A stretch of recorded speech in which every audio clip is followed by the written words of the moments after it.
I'm Rachel Turner, 32, reviewing client portfolios at my financial advisor desk when my phone rings. It's my sister Heather, breathless with excitement. Rachel, I bought my dream house. And I used your credit cards to do it, she squeals. I grip the phone tighter. You did what? Don't worry. Mom and Dad said you'd understand since you're so good with money. My stomach drops, but I manage to say, congratulations. Little does she know, I already have a plan forming. If you're watching this video, let me know where you're from in the comments. Hit that like and subscribe button to support victims of identity theft everywhere. I've always been the responsible one. Since childhood, I maintained perfect grades, saved my allowance, and planned methodically for my future. By 32, I'd built an impressive 802 credit score, established a thriving career as a financial advisor at Preston Financial Group, and finally purchased my modest but perfect two-bedroom condo in a peaceful neighborhood. I did everything by the book, the way our parents taught us. Heather, my 27-year-old sister, chose a different path.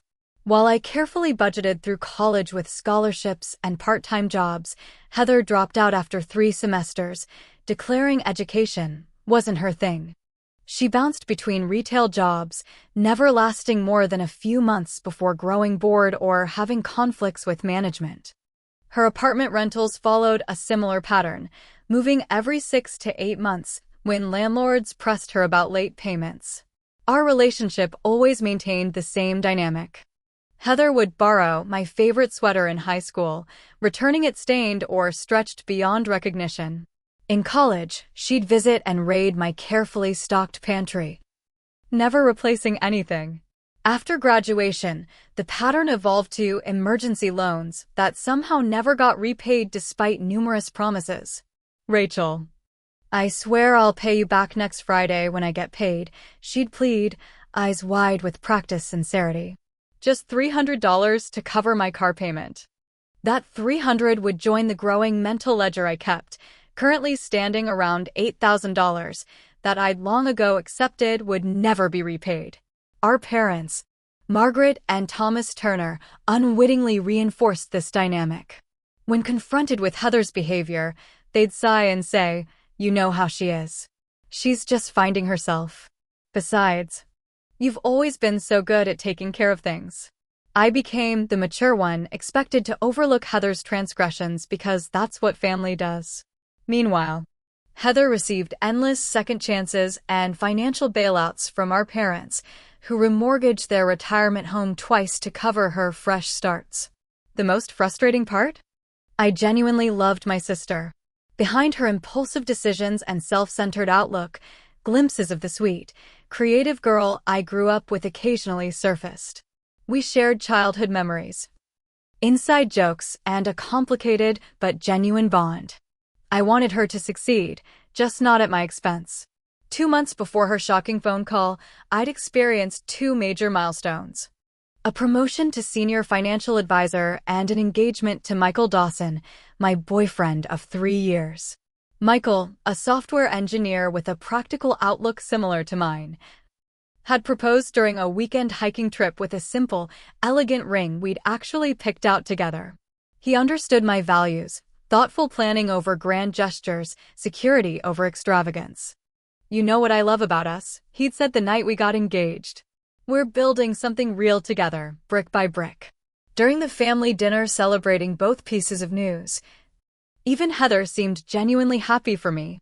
She hugged me tightly, admiring my ring and asking thoughtful questions about my new position. That night, feeling closer to my sister than I had in years, I made a catastrophic mistake. While showing Heather pictures from the proposal on my phone, I mentioned the new financial security system I'd implemented after a client experienced identity theft. "I've got everything digitally secured now, but I also keep a physical folder with all my account information in my home office," I explained. "Just in case something happens to me. I've shown Mom, Dad, and now I'll show you where it is and how to access it, for emergencies only." I never imagined that 6 weeks later, that emergency would be my sister's sudden desire for a 4-bedroom colonial in Woodland Heights, the upscale neighborhood she'd always dreamed of living in. When I received Heather's call that Tuesday afternoon, my initial reaction was disbelief. Surely she was exaggerating or making an extremely poor taste joke. But the excited, entitled tone in her voice, completely unburdened by guilt, sent ice through my veins. This was real. And it was very, very bad. After Heather's bombshell call, I immediately left work, telling my supervisor I had a family emergency. With shaking hands, I drove to my condo and booted up my laptop, logging into my banking portals and credit monitoring service. The devastation was immediate and overwhelming. For new credit cards had been opened in my name over the past month. Each had been maxed out with cash advances and large purchases at furniture stores, home improvement retailers, and electronics outlets. My existing 2 credit cards, which I maintained with perfect payment history and low utilization, were similarly maxed out. A $25,000 personal loan had been taken from a bank I'd never used. 2 additional retail store cards were opened and maxed. But most alarmingly, a mortgage pre-approval letter from Valley National Bank showed my name and information being used to secure a $450,000 home loan. Total financial damage, just over $78,000 in fraudulent charges, plus a mortgage that would destroy my debt-to-income ratio for years to come. I called my parents, barely containing my fury. "Oh, honey, isn't it wonderful?" my mother gushed before I could speak. Heather finally found her dream home. "We're so proud of her for taking this step toward responsibility." "Mom," I said, my voice trembling, "she committed identity theft and credit card fraud. She stole my financial information and used it without my knowledge or permission. This is serious criminal activity." A pause, then my father's voice joined the call. "Now, Rachel, don't be dramatic." Heather explained everything. She knew you wouldn't mind helping her get started. She's planning to refinance and put it in her name once she gets her new job. "What new job?" I asked, momentarily derailed. "The one she's interviewing for next month," my mother replied. "It's a management position at that boutique she likes. Very promising." I closed my eyes, counting to 10 silently. "Dad, she used my identity to commit loan fraud. She could go to prison. I could lose my professional licenses. My career is literally in financial services. This could destroy everything I've worked for." "Family helps family," my father stated firmly. "You've always been so blessed with financial stability. Your sister deserves a nice place too." "She deserves what she earns," I countered, "not what she steals." "Well," my mother sniffed, clearly offended, "I think you're being very selfish." Heather was right. Success has changed you. After that infuriating conversation, I called Valley National Bank and scheduled an emergency meeting with their fraud department. 2 hours later, I sat across from Gregory Patterson, a serious-looking fraud investigator, as he spread documents across his desk. "Ms. Turner, these application forms were submitted in your name 4 weeks ago," he explained, pointing to paperwork bearing a signature that somewhat resembled mine. "The applicant provided your social security number, employment verification, and credit history. They also supplied bank statements and tax returns that appeared legitimate." "None of this was me," I said firmly. "That's not even my signature." Patterson nodded. "I suspected as much when you called. Unfortunately, the mortgage has already been approved and funds dispersed to the seller's escrow account 3 days ago. Your sister has taken possession of the property at 472 Oakwood Drive." I felt physically ill. "What happens now?" "You have 2 options," Patterson explained.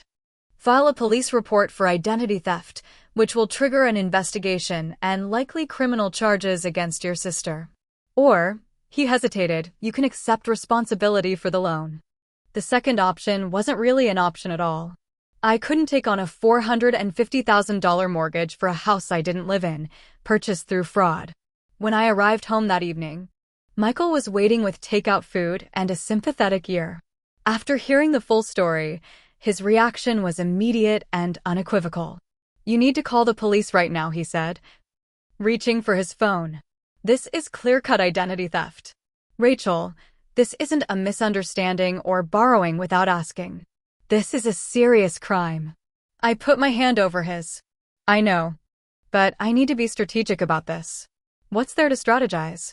Your sister stole your identity and bought a house. This could ruin you financially for decades. He was right, of course. But something in me, perhaps years of ingrained family dynamics or simple shock, made me want to handle this carefully. If I file a police report tonight, it becomes a chaotic legal mess immediately, I explained. Heather clearly has no idea what she's done or the consequences she's facing. Before I drop that bomb, I need all the facts and documentation in order. Michael looked skeptical. So, what's your plan? I'll play along briefly while gathering evidence. I'll document everything. Consult with legal counsel and then decide exactly how to proceed. But I want to be in control of this situation, not reacting blindly. He sighed, taking my hand. I don't like it. Every day you wait is another day your credit is being destroyed. I know, I said quietly. But I need to do this my way. What I didn't say aloud was that I wanted Heather to fully experience the consequences of her actions. Not through a sterile legal process where she could play victim, but by letting her believe she'd succeeded before the truth came crashing down around her. Perhaps that was petty, but after years of enabling, maybe a dramatic lesson was exactly what my sister needed. The morning after discovering the extent of Heather's betrayal, I called Jenna Morrison, my college roommate who now worked as a criminal defense attorney. We met for coffee at a quiet cafe far from my office, where I laid out the entire situation. Jenna's expression grew increasingly grave as I showed her the credit reports and bank documents. Rachel, this is textbook identity theft and mortgage fraud, she said, keeping her voice low. These aren't misdemeanors we're talking about. These are felonies with potential prison time. How much time exactly? I asked. Mortgage fraud can carry up to 30 years in federal prison and fines up to $1 million, she replied without hesitation. Identity theft adds another mandatory 2-year sentence. Obviously, as a first-time offender, Heather wouldn't get maximum penalties, but we're still talking about serious consequences. I felt sick, despite my anger. I didn't want my sister in prison for decades. What about the house itself? The mortgage would be invalidated since it was obtained fraudulently, Jenna explained. The bank would repossess it.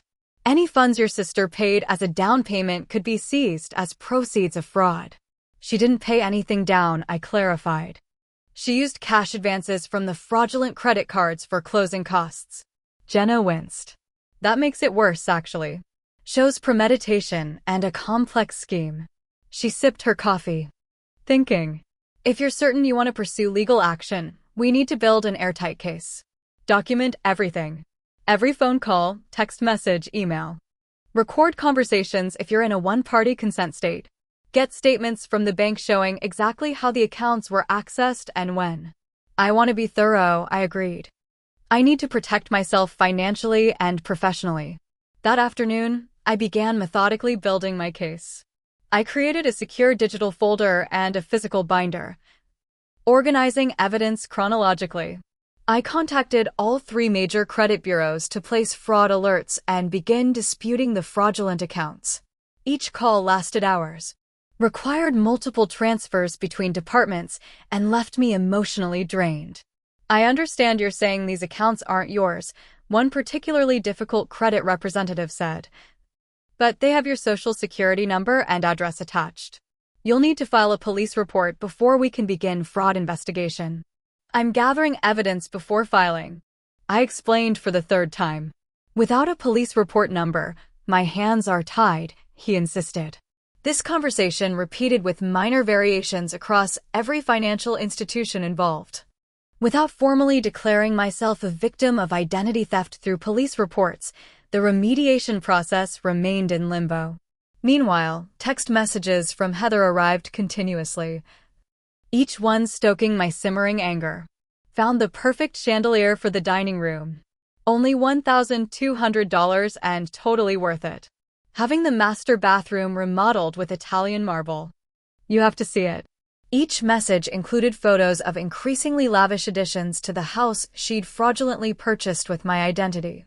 3 days after discovering the fraud, I hired Amanda Reynolds, a private investigator specializing in financial crimes. Her services weren't cheap, but her expertise proved invaluable. Your sister wasn't particularly sophisticated about covering her tracks, Amanda noted as we reviewed her findings in my living room. She used your home IP address to access some accounts, her own phone number as the contact for others. She signed documents in her handwriting attempting to mimic yours, but any expert would spot the differences immediately. Amanda had compiled a comprehensive report tracking every transaction, complete with timestamps, locations, and connection data. If you decide to pursue criminal charges, this would give prosecutors everything they need. The most difficult part was maintaining a facade of normalcy. Each day brought new credit collection calls to my phone. My previously perfect credit score had plummeted nearly 200 points. A mortgage application Michael and I had started for our own future home was summarily rejected. My manager at work had started asking pointed questions about my distraction and frequent personal calls. Yet whenever I saw Heather, now twice for awkward family dinners where my parents pretended nothing was wrong, I smiled, congratulated her, and asked innocent questions about her new job prospect that I knew didn't actually exist. The interview went great, she'd gushed at Sunday dinner. They're just checking my references. But the manager basically said the job is mine. I nodded, noting this fabrication in my mental evidence file. The breaking point came 4 weeks after Heather's initial call. My parents called with exciting news. Heather's planning a housewarming party next Saturday, my mother announced. She's inviting about 40 people to show off her beautiful new home. Isn't that wonderful? Wonderful, I echoed hollowly. We'll need you to contribute to the catering costs, my father added. About $500 should cover your share. Something in me snapped. Actually, I'll handle the entire event, I heard myself saying. Tell Heather not to worry about a thing. I'll arrange everything. Really? My mother sounded surprised but pleased. That's so generous, honey. I knew you'd come around. After hanging up, I called Amanda, Jenna, and Michael for an emergency strategy session. It was time to finalize my plan. The housewarming party is the perfect opportunity, I explained. Everyone will be there. All the witnesses to Heather's fraud in one place. Michael looked concerned. Are you sure you want to do it this way? It's going to be intensely public. That's exactly the point, I replied. Heather has spent her entire life avoiding consequences through private family bailouts and second chances. This time, everything happens in the open. Together, we crafted a precise, methodical plan for Heather's housewarming party, though not the celebration she was expecting. The 4 weeks leading up to Heather's housewarming party were an exercise in strategic patience and documentation. Each day brought new evidence of my sister's financial exploitation and complete disregard for my well-being. Rachel, which do you think looks better in the guest bathroom? The rainforest shower system or the therapeutic jet tub? Heather texted one Tuesday morning, attaching photos of luxury fixtures that would cost thousands. I swallowed my anger and replied, both look nice. Which are you leaning toward? Actually, I think I'll get both. The bathroom's huge anyway. Meanwhile, my professional life was unraveling. Lawrence Kincaid, the managing partner at Preston Financial, called me into his office with a grave expression. Rachel, we've received notice from the regulatory board about unusual activity in your personal finances, he said, sliding a paper across his desk. Given that we manage other people's money, any financial irregularities among our advisors trigger automatic reviews. The document showed my credit report with its devastating new debt load and missed payments, all Heather's doing. I can explain, I began, then hesitated. If I revealed I was a victim of identity theft, I'd need to file police reports immediately. I wasn't ready yet. I'm handling a complex family financial situation, I said carefully. It's temporary and will be resolved within 30 days. Lawrence frowned. We're placing you on administrative leave until this is cleared up. Client trust is everything in our business. I left his office with a 2-week unpaid leave notice and the understanding that my career hung by a thread. At home, Michael held me as I finally broke down. This is destroying everything I've worked for, I sobbed against his shoulder. My job, our future home, my professional reputation. Then end it now, he urged gently. Call the police today. I pulled back, wiping my eyes. No. We stick to the plan. The housewarming is in 10 days. Everything is already in motion. That evening, Heather called, bubbling with excitement. Rachel, I've been thinking about it, and I want you to give a toast at my housewarming. You know, as my big sister and the person who helped make this all possible. The audacity was breathtaking. Of course, I replied smoothly. I'd be honored to acknowledge everything you've done. Perfect. Oh, and can you come an hour early to help set up? Mom and Dad are bringing the champagne, but someone needs to organize the caterers. Actually, I've handled the catering already, I informed her. Consider it my housewarming gift. Wow. Thanks, sis. See? I knew you weren't really mad about the credit cards. You understand this house was meant to be mine. After hanging up, I reviewed my meticulous case file once more. Amanda had compiled comprehensive evidence of each fraudulent transaction, complete with Heather's digital fingerprints. Jenna had prepared cease and desist letters for each creditor, along with formal identity theft reports ready to file. And through Jenna's professional connections, District Attorney Catherine Bradley had agreed to attend the party undercover as my colleague. Most critically, representatives from Valley National Bank's fraud department would arrive with the necessary documentation to invalidate the mortgage and begin repossession proceedings. It had taken significant negotiation and the involvement of their legal department, but they ultimately recognized the value of recovering their funds while demonstrating zero tolerance for mortgage fraud. 3 days before the party, my parents called to check on preparations. We're so proud of you for supporting your sister, my mother said warmly. I know you two have had your differences, but family always comes first. Yes, it does, I agreed. Thinking of the family I hoped to build with Michael, a family now jeopardized by Heather's actions and my parents' enabling. Heather says you're handling everything beautifully. My father added. She's finally growing up, don't you think? Becoming a homeowner is such a big step. The irony was physically painful. It certainly is a significant financial commitment. I replied carefully. The day before the housewarming, I visited the house for the first time, ostensibly to drop off supplies. The property was even more extravagant than photos had suggested, a sprawling colonial on a tree-lined street in Woodland Heights, complete with professional landscaping and a 3-car garage. Heather greeted me with a squeal and enthusiastic hug. Finally, come see everything. She led me through room after room of high-end furniture, designer fixtures, and lavish decorations, all purchased with my stolen credit. The master suite featured a custom California king bed with Italian linens. The kitchen boasted commercial-grade appliances and marble countertops. The backyard contained a partially constructed deck where Heather explained a hot tub would soon be installed. Isn't it amazing, she gushed, twirling in the spacious living room. I always knew I was meant for this kind of life. I maintained my composure, taking mental inventory of every item purchased with my stolen funds. It's certainly impressive. You must be thrilled. I am. And tomorrow everyone will see just how successful I've become. That night, I barely slept. Michael held me as I cycled through doubt, anger, and resolution. Are you absolutely certain about this approach? He asked for the final time. There are less public ways to handle it. I thought of my ruined credit, my job on the line, our delayed future, and years of Heather taking without consequences. I'm certain, I replied. Tomorrow, everything changes. The morning of Heather's housewarming dawned bright and clear, fitting weather for the day of reckoning I'd so carefully orchestrated. I woke early, reviewing my evidence portfolio one final time before placing it in a sleek leather briefcase. Each document was meticulously organized, color-coded, and tabbed for easy reference. Credit card statements, loan applications, bank records, cell phone records, and timestamps of every fraudulent transaction. Amanda Reynolds called at 8:30 a.m. to confirm final arrangements.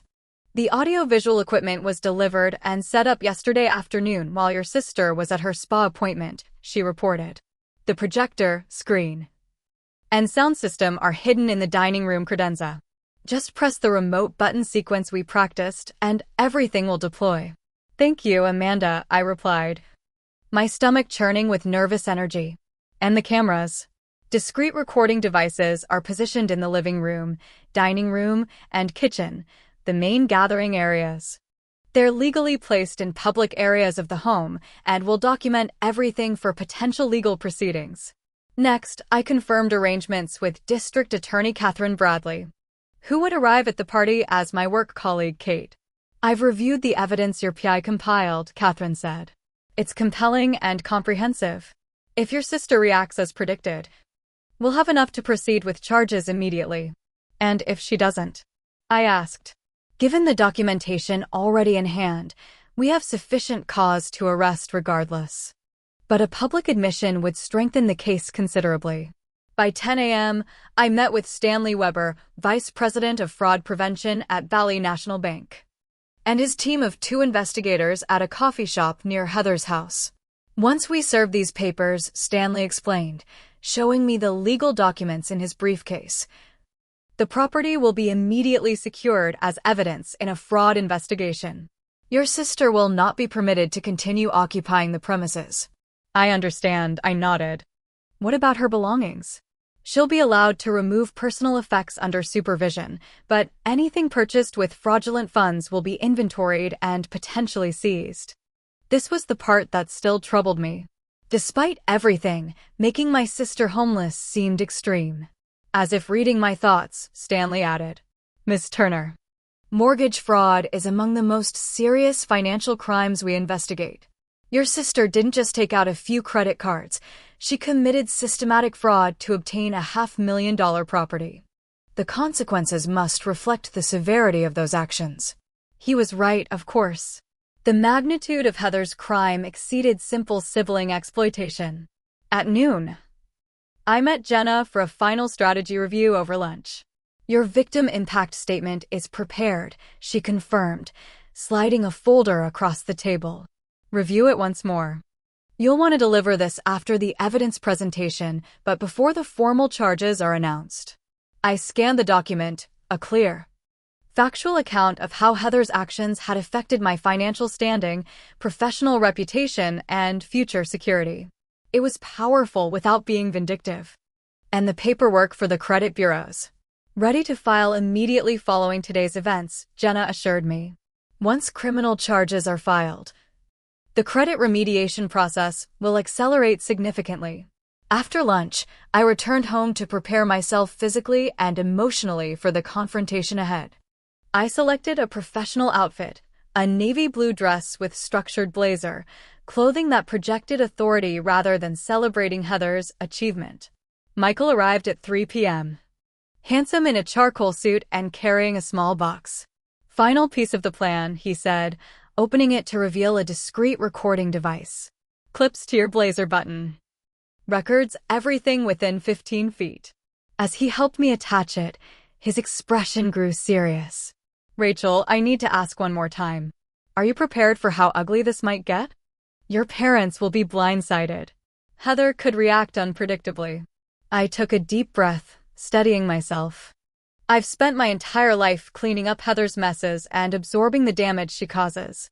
Not this time. She crossed a line that can't be uncrossed. He nodded, pulling me close. I'm with you. Whatever happens. At 4 p.m., we arrived at Heather's fraudulently acquired house, an hour before the official party start time as she had requested.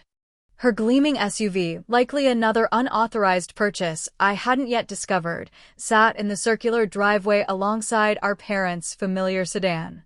Heather answered the door in a designer dress, champagne flute already in hand. You're here. Perfect timing. The caterers just arrived through the back. Can you direct them while I finish getting ready? Actually, I replied smoothly. I've brought my own catering team. They know exactly what to do. On cue, a van pulled into the driveway. Rather than food service professionals, Amanda Reynolds and her team emerged, carrying what appeared to be serving equipment, but actually contained our technical setup supplements. Wow, fancy, Heather remarked, oblivious to the true nature of these arrangements. Mom and Dad are in the kitchen arranging flowers. I found my parents admiring the expansive gourmet kitchen with its commercial appliances and custom cabinetry. Rachel, doesn't your sister have exquisite taste? My mother gushed, arranging peonies in a crystal vase that I recognized from a $400 charge on my American Express card. Everything looks expensive. I replied truthfully. My father clapped me on the shoulder. We're proud of you for supporting your sister's success. Family sticking together. That's what matters. I met his gaze directly. Yes, accountability within family is crucially important. He frowned slightly, catching something in my tone, but Heather burst into the kitchen before he could respond. The first guests will arrive in 30 minutes. Rachel, did you bring the special champagne you promised? Everything's being handled exactly as planned, I assured her. Watching Amanda's team discreetly setting up our evidence presentation infrastructure. Today, everyone will see things exactly as they are. By 5:30 p.m., Heather's fraudulently acquired mansion buzzed with approximately 40 guests, friends, extended family, neighbors, and several of her former coworkers. The catering staff, actual professionals arranged by Amanda, circulated with champagne and hors d'oeuvres, while Michael discreetly confirmed the positions of our key participants. District Attorney Catherine Bradley, introduced as my colleague Kate, chatted amicably with guests. Stanley Weber and his banking team had arrived separately, posing as friends of Michael. All elements were in place. Heather floated through the gathering like a queen holding court, leading groups on tours of her ill-gotten property. And this chandelier was handcrafted in Italy. I overheard her telling an impressed cluster of guests in the foyer. I just had to have it shipped over. When you know something belongs in your home, price becomes secondary. At precisely 6:00 p.m., Heather clinked her crystal champagne flute, another unauthorized purchase, to gather everyone's attention. Thank you all for coming to celebrate this amazing new chapter in my life, she announced, beaming. Finding this house was like discovering a part of myself I always knew existed. I'm finally living the life I was meant for. Approving murmurs rippled through the crowd as she continued. I want to especially thank my incredible sister Rachel, she said, gesturing toward me with a theatrical sweep of her arm. Without her financial assistance, none of this would have been possible. All eyes turned to me, many guests smiling at what they assumed was generous sibling support. I maintained a neutral expression as Heather continued. Rachel has always been the financially responsible one in our family, she gushed. And when she offered to help me secure my dream home, I was just overwhelmed with gratitude. My parents nodded approvingly from their position near the grand staircase, clearly believing Heather's fabricated version of events.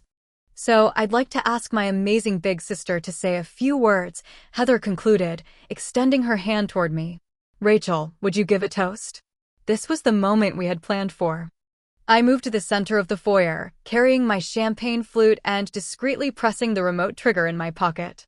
Behind me, the artwork on the dining room wall silently retracted, revealing the hidden projection screen. Thank you, Heather, I began calmly. I would indeed like to address everyone about how this house came to be.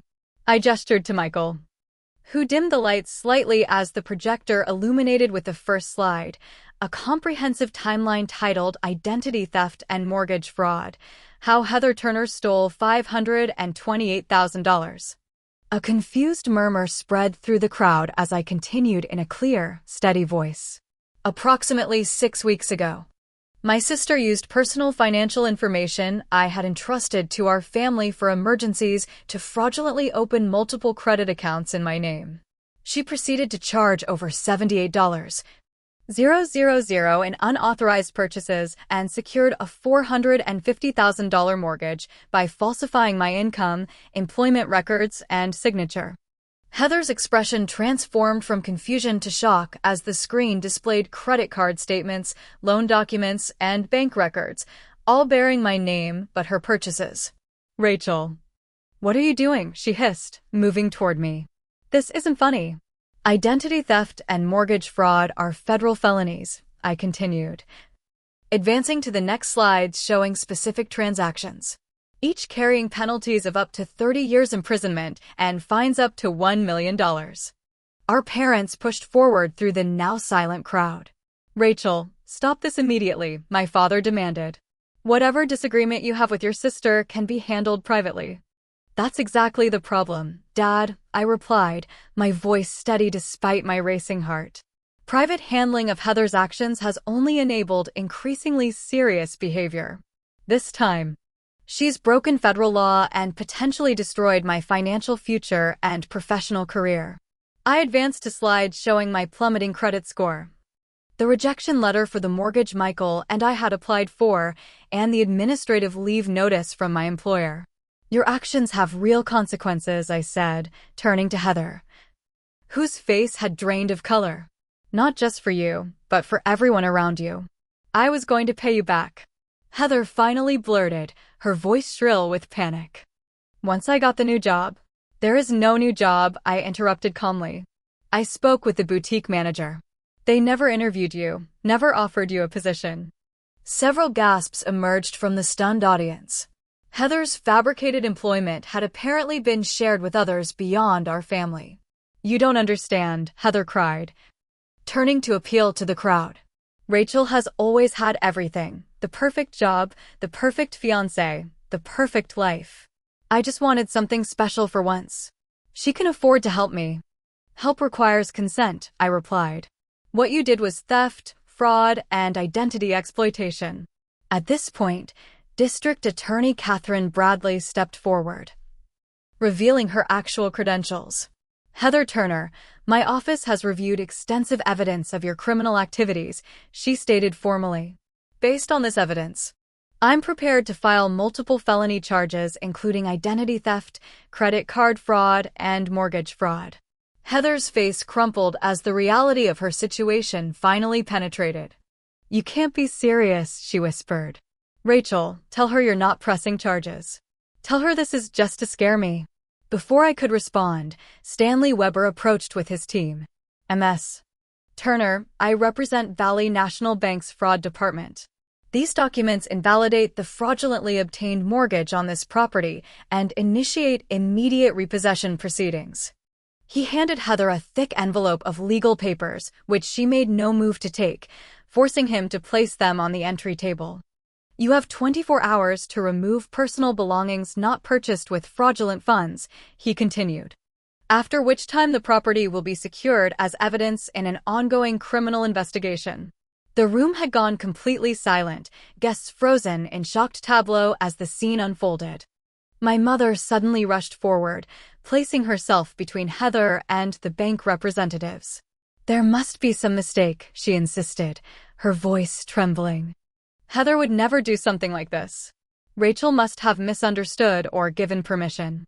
I produced my final piece of evidence, a recording of Heather's original phone call, which Amanda had helped me extract from my cell provider. I bought my dream house, and I used your credit cards to do it. Heather's voice rang clearly through the speakers. Don't worry. Mom and Dad said you'd understand since you're so good with money. My mother's face crumpled as the undeniable evidence of Heather's actions and their own enabling played for everyone to hear. I called you immediately after that conversation, I explained to the silent room. Instead of supporting me, the actual victim of this crime, you defended Heather's actions and accused me of selfishness for being unwilling to sacrifice my financial future. My father stood speechless, the full weight of their misguided support finally evident. Heather, seeing no escape, shifted to desperate pleading. Rachel, please. I'm your sister. You can't do this to me. Where am I supposed to go? What about my things? You should have considered those questions before stealing my identity, I replied evenly. Actions have consequences. Heather, it's time you experience them. As if on cue, 2 uniformed police officers entered the foyer, having been alerted by Catherine Bradley. Heather Turner, one officer said. We need you to come with us to answer questions regarding allegations of identity theft and financial fraud. As the officers escorted a sobbing Heather toward the door, guests began quietly gathering their belongings and slipping out, the celebration unequivocally over. My mother rushed to me, her face streaked with tears. How could you humiliate your sister like this? in front of everyone we know. The same way she was willing to destroy my financial life and professional reputation, I answered calmly. The difference is that my actions are legal and justified. As the house emptied, I remained in the foyer, looking around at the lavish furnishings and finishes that had nearly cost me everything. Michael put his arm around me, steadying my slightly trembling shoulders. "Are you okay?" he asked quietly. I took a deep breath, feeling a complex mixture of vindication, sadness, and relief. "I will be." 6 months after the dramatic housewarming confrontation, I sat in a new coffee shop near my apartment, reviewing the progress of my credit restoration. After filing official identity theft reports and working with specialized attorneys, my credit score had begun its slow climb back toward respectability, though it would take years to fully recover. Across from me sat Catherine Bradley, the district attorney whose assistance had been invaluable. Heather's plea deal was finalized yesterday, she informed me, sliding a document across the table. 24 months probation, mandatory financial counseling, and full restitution payments over 5 years. No jail time? I asked, relieved despite everything. Catherine shook her head. As a first-time offender who accepted responsibility and had strong character references, the judge opted for rehabilitation over incarceration. But make no mistake, she now has a felony record. That will impact her housing options, employment opportunities, and financial access for years to come. I nodded, understanding both the mercy and the consequence in this outcome. And the house, returned to the bank and sold at auction last month. The proceeds covered most of the mortgage fraud. Your sister's restitution payments will address the remaining balance and the credit card charges. After Catherine left, Michael joined me, bringing fresh coffee and the folder of apartment listings we'd been reviewing. Our plans to purchase a home together had been delayed indefinitely by the financial aftermath of Heather's actions. "How did it go?" he asked, sliding into the seat across from me. "No jail time. Probation, counseling, restitution." He studied my face. "Are you disappointed?" I considered the question carefully. "No. I wanted consequences, not punishment. She's facing real repercussions while having the opportunity to rebuild." "Speaking of rebuilding," Michael said, opening the folder, I found 3 more apartments within our revised budget. After the confrontation, we'd adjusted our life plans substantially. The down payment savings we'd accumulated had been partially depleted, covering legal fees and immediate expenses, while my credit issues were resolved. I had returned to work after a formal investigation cleared me of wrongdoing, but the incident had delayed my expected promotion. We were starting over in many ways, more modest goals, longer timelines. "I like this one," I said, pointing to a 2-bedroom unit in a pleasant neighborhood. "Not our dream home, but a solid beginning. Realistic is our new aspirational." Michael smiled, taking my hand. "Authentic is better than spectacular anyway." My relationship with my parents had undergone the most painful transformation. After their initial anger and denial faded, they'd begun the difficult process of recognizing their role in enabling Heather's behavior throughout her life. "We thought we were being supportive," my mother had said during a tense family therapy session 3 months after the incident. "We never saw the difference between support and enabling." My father, less verbally expressive but equally affected, had simply said, "I failed both my daughters. One by expecting too little, one by demanding too much." Their relationship with Heather remained complicated. They'd helped her find a studio apartment and a retail job after her release from the brief holding period following arrest. But for the first time, they'd established clear boundaries: no financial assistance, no intervention with her legal consequences, no rescuing her from the natural outcomes of her choices. As for Heather herself, our communication remained minimal and strictly focused on her restitution payments, which had arrived punctually so far. According to our parents, she was attending financial responsibility classes as mandated by her probation and working consistently for the first time in her adult life. Last week, I'd received a handwritten letter from her, the first personal communication since the confrontation. "Rachel, I'm not writing to ask forgiveness, because I know what I did was unforgivable. I'm writing to tell you I'm finally understanding the difference between wanting things and earning them. The apartment is small and the job is hard, but they're mine legitimately. For the first time. I'm standing on my own feet without taking from someone else. I don't know if we'll ever have a relationship again, but I needed you to know that the lesson, though painful, wasn't wasted. Heather. I hadn't responded yet, unsure what to say or whether to trust this apparent insight. Trust, once shattered, rebuilds in microscopic increments. Penny for your thoughts? Michael asked, bringing me back to the present moment. I was thinking about consequences versus punishment, I replied. About the difference between enabling and supporting. About how families can simultaneously be our greatest strength and our greatest vulnerability. He nodded, understanding as always. And what have you concluded? That boundaries aren't cruel. They're necessary for healthy relationships. That accountability isn't punishment. It's respect for someone's capacity to grow. That enabling isn't love. It's often fear disguised as care. We gathered our apartment listings and stepped outside into the bright afternoon. Our future looked different than we'd planned, more modest in some ways, richer in wisdom and boundaries in others. You know what still amazes me? I said as we walked toward our car.